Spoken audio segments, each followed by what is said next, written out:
ರೇಣುಕಾಸ್ವಾಮಿ ಕೊಲೆ ಪ್ರಕರಣದಲ್ಲಿ ಎಸ್ಪಿಪಿ ಬದಲಾವಣೆ ಮಾಡಿದ್ರೆ ತಪ್ಪೇನು ಎಂಬ ಗೃಹ ಸಚಿವರ ಹೇಳಿಕೆ ವಿಚಾರವಾಗಿ ಮಂಡ್ಯದ ಬೆಟ್ಟಹಳ್ಳಿಯಲ್ಲಿ ಸಚಿವ ಎನ್ ಚೆಲುವರಾಯಸ್ವಾಮಿ ಹೇಳಿಕೆ ನೀಡಿದ್ದು, ಸಚಿವಾಲಯ ಸಿಎಂ ರಿವ್ಯೂ ಮಾಡಿ ಡಿಸಿಷನ್ ತೆಗೆದುಕೊಳ್ಳಬೇಕಾಗುತ್ತದೆ. ಬದಲಾವಣೆ ಮಾಡಿದ್ರೆ ಸಿಎಂ ಅಥವಾ ಗೃಹ ಸಚಿವರಿಗೆ ವರದಿ ಸಿಗುತ್ತೆ. ಮಾಹಿತಿ ಇಲ್ಲದೆ ನಾನು ರಿಯಾಕ್ಟ್ ಮಾಡುವುದು ಸೂಕ್ತವಲ್ಲ. ಬದಲಾವಣೆ ಎಂಬುದು ಬಹುಶಃ ಇದು ಚರ್ಚೆಯಲ್ಲಿರುವ ವಿಷಯ. ಬದಲಾವಣೆ ಮಾಡಿದ್ರೆ ತಪ್ಪೇನು ಎಂದು ಹೇಳಿದ್ದಾರೆ. ಆದರೆ ಬದಲಾವಣೆ ಮಾಡ್ತೀವಿ ಎಂದಿಲ್ಲ. ಪ್ರಕರಣದ ತನಿಖೆದಾರಿ ತಪ್ಪಿಸುವ ಕೆಲಸವನ್ನ ಯಾವುದೇ ಸರ್ಕಾರ ಮಾಡಲ್ಲ. ಪ್ರಕರಣದ ಆರೋಪಿ ದರ್ಶನ್ ರಕ್ಷಣೆಗೆ ಸಚಿವರ ಯತ್ನ ಆರೋಪದ ಬಗ್ಗೆ ನನಗೆ ತಿಳಿದಿರುವಂತೆ ಯಾವ ಮಂತ್ರಿಯೂ ಪ್ರಕರಣದಲ್ಲಿ ಇನ್ವಾಲ್ವ್ ಆಗಿಲ್ಲ. ಯಾವುದೇ ಒತ್ತಡಕ್ಕೂ ನಮ್ಮ ಸರ್ಕಾರ ಹಾಗೂ ಸಿಎಂ ಮಣಿಯಲ್ಲ. ನೀವೇ 4 ದಿವಸ ಕಾದು ನೋಡಿ. ರೈಟ್ ಟ್ರ್ಯಾಕ್ ನಲ್ಲಿ ಪ್ರಕರಣದ ತನಿಖೆ ಹೋಗುತ್ತೆ. ನಾಳೆ ಕ್ಯಾಬಿನೆಟ್ ಸಭೆ ಇದೆ. ಬಳಿಕ ಅದರ ಬಗ್ಗೆ ಮಾತನಾಡುತ್ತೇನೆ ಎಂದರು.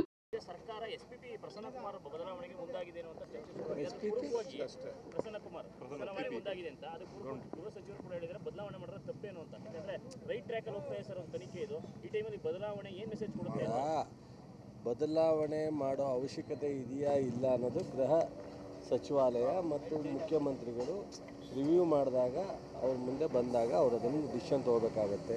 ಇದು ಮಾಹಿತಿ ಇಲ್ಲದೆ ನಾನು ಅದನ್ನು ರಿಯಾಕ್ಟ್ ಮಾಡ್ತಕ್ಕಂಥ ಸೂಕ್ತ ಅಲ್ಲ. ಇದು ಒಂದು ಮುಖ್ಯಮಂತ್ರಿಯವರಿಗೆ ವರದಿ ಸಿಗುತ್ತೆ, ಗೃಹ ಸಚಿವರಿಗೆ ಸಿಗುತ್ತೆ. ಬಹುಶಃ ಇದು ಚರ್ಚೆಯಲ್ಲಿ ಇರ್ತಕ್ಕಂಥ ವಿಚಾರ. ಬದಲಾವಣೆ ಮಾಡಿದ್ರೆ ತಪ್ಪೇನು ಅನ್ನೋ ರೀತಿಯಲ್ಲಿ ಹೇಳಿದ್ದಾರೆ ವಿನ ಅವರು ಬದಲಾವಣೆ ಮಾಡ್ತೀವಿ ಅಂತ ಏನು ಹೇಳಿಲ್ಲ.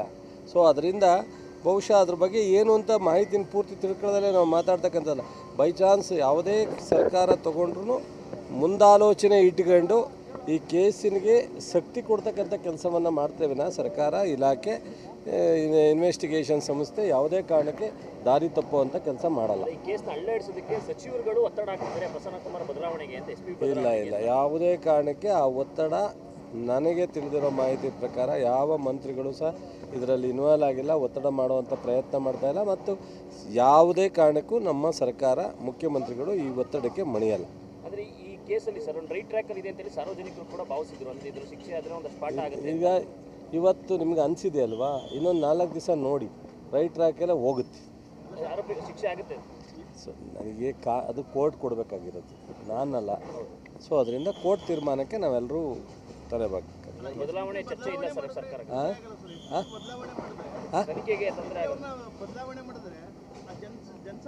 ಈಗ ನಾನು ಹೇಳೋದಲ್ಲಪ್ಪ, ಚರ್ಚೆಲಿದೆ ಅಂತ ಹೇಳಿದ್ದಾರೆ, ಬದಲಾವಣೆ ಆಗಿಲ್ಲ. ಸೊ ನಾನು ಸಹ ಇಲ್ಲಿ ಮಂಡ್ಯದಲ್ಲೇ ನಿನ್ನೆಯಿಂದ ಓಡಾಡ್ತಾ ಇದ್ದೀನಿ.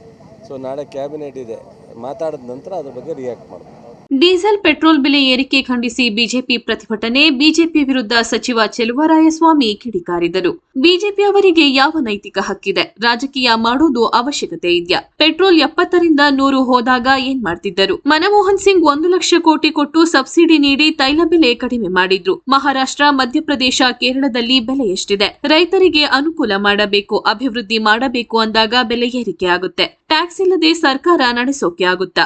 ಆಗ 2 ಲಕ್ಷ ಕೋಟಿ ಬಜೆಟ್ ಆಗ್ತಿತ್ತು. ಬಿಜೆಪಿಯವರ ರೀತಿ ಅಬ್ನಾರ್ಮಲ್ ಆಗಿ ನಾವು ಬೆಲೆ ಏರಿಕೆ ಮಾಡಿಲ್ಲ, ಇತಿಮಿತಿಯಲ್ಲಿ ಬೆಲೆ ಏರಿಕೆ ಮಾಡಿದ್ದೇವೆ. ಪ್ರತಿಭಟನೆ ಮಾಡ್ಲಿ ಬನ್ನಿ, ಎಷ್ಟು ದಿನ ಮಾಡ್ತಾರೆ? ರಾಜ್ಯ ಸರ್ಕಾರ ದಿವಾಳಿಯಾಗಿದೆ ಎಂಬ ಆರ್ ಅಶೋಕ್ ಹೇಳಿಕೆ ಬಗ್ಗೆ ಕಿಡಿಕಾರಿದ ಸಚಿವರು, ರಾಜ್ಯ ಸರ್ಕಾರದಿಂದ ಯಾವುದಾದರೂ ಚೆಕ್ ಬೌನ್ಸ್ ಆಗಿದ್ಯಾ? ಇಲ್ಲ ನೌಕರರ ಸಂಬಳ ನಿಲ್ಲಿಸಿದ್ಯಾ? ಸಾರ್ವಜನಿಕರಿಗೆ ಕೊಡುವ ಸೇವೆ ನಿಂತಿದ್ಯಾ ಎಂದು ಪ್ರಶ್ನಿಸಿದರು.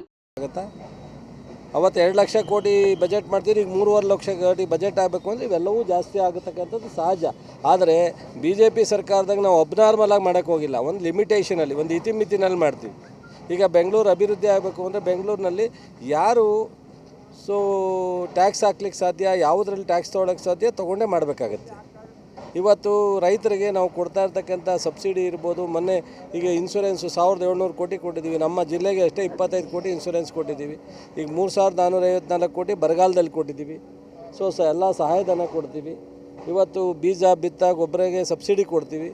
ಸೊ ಇದೆಲ್ಲ ನಾವು 5 ಗ್ಯಾರಂಟಿ ಒಂದೇ ಅಲ್ವಲ್ಲ, ನಿರಂತರವಾಗಿ ಪೆನ್ಷನ್ಗಳು ಹೋಗ್ತದೆ. ಸೊ ಇವೆಲ್ಲ ಅಭಿವೃದ್ಧಿ ಕೆಲಸ. ಈಗ ನಾಳೆ ಅಭಿವೃದ್ಧಿ 54-46 ಕಿಲೋಮೀಟ್ರ್ ಅಭಿವೃದ್ಧಿ ಆದರೆ ಇಡೀ ಜಿಲ್ಲೆಗೆ ಮದ್ದೂರು, ಮಳವಳ್ಳಿ, ಪಾಂಡವಪುರ, ಮಂಡ್ಯ ಎಲ್ಲಕ್ಕೂ ನೀರು ಭಾಳ ಸರಾಗವಾಗಿ ಹೋಗುತ್ತೆ, ಲೀಕೇಜ್ ಕಡಿಮೆ ಆಗುತ್ತೆ. 50, 60, 100 ವರ್ಷದಲ್ಲಿ ಆಗದೇ ಇರೋ ಕೆಲಸ ಇವತ್ತು ನಡೀತಾ ಇದೆ. ಸೊ ಇದನ್ನೆಲ್ಲ ಗಮನ ಕೊಡದಲ್ಲೇ ಅವರು ಡೈವರ್ಟ್ ಮಾಡಲಿಕ್ಕೋಸ್ಕರ ಮಾಡಲಿ ನಡ್ರಿ, ಎಷ್ಟು ದಿವಸ ಮಾಡ್ತಾರೆ ನೋಡ್ರಿ. ಯಾರೇ ಪ್ರತಿಭಟನೆ ಮಾಡೋರ್ಗು ಡೆಮಾಕ್ರಸಿನಲ್ಲಿ ಅವಕಾಶ ಇದೆ, ಮಾಡಲಿ. ಬಟ್ ಆದರೆ ಅನಾವಶ್ಯಕವಾದನ್ನು ಮಾಡಬೇಡಿ ಅಂತ ಹೇಳ್ಬೋದು. ಮಾಡ್ತೀವಿ ಅಂತ ಅಂದರೆ ನಾವೇನು ಮಾಡಲಿಕ್ಕಾಗತ್ತೆ, ಮಾಡಲಿ ಅವರು ವಿರೋಧ ಪಕ್ಷದವರು. ಸೊ ಯಾರು ಹೇಳ್ತಾರೆ, ಯಾವ್ದಾರ ಚೆಕ್ ಬೋನಸ್ ಆಗಿದೆಯಾ, ಯಾರಿಗಾರ ಸ್ಯಾಲ್ರಿ ನಿಲ್ಲಿಸಿದೆಯಾ, ಯಾರಿಗಾರ ಸಬ್ಸಿಡಿ ನಿಲ್ಲಿಸಿದೀವಾ, ಯಾರಿಗಾರ ಪೆನ್ಷನ್ ವೃದ್ಧಾಪ್ಯ ವೇತನ ವಿಡೋ ಪೆನ್ಷನ್ ಯಾವ್ದಾರು ನಿಂತಿದೆಯಾ, ಯಾವುದಾದ್ರೂ ಸಾರ್ವಜನಿಕರಿಗೆ ಹೋಗುವಂಥ ಸರ್ಕಾರದಿಂದ ಕೊಡ್ತಕ್ಕಂಥದ್ದು ಎಲ್ಲರೂ ನಿಂತಿದೆಯಾ? ಸಿದ್ದರಾಮಯ್ಯನವ್ರಿಗಿಂತ ಒಂದು ಗುಡ್ ಗವರ್ನರ್ ಕೊಡ್ತಕ್ಕಂಥವ್ರು ಮತ್ತೊಬ್ಬರನ್ನ ನಾವು ನೋಡಲಿಕ್ಕಾಗಲ್ಲ. ಹಣಕಾಸಿನ ವಿಚಾರದಲ್ಲಿ ಆರ್ಥಿಕವಾಗಿ ಅವ್ರಿಗೆ ಇರ್ತಕ್ಕಂಥ ಹಿಡಿತ ಬಟ್ ಬೇರೆ ಒಬ್ರಿಗಿಲ್ಲ.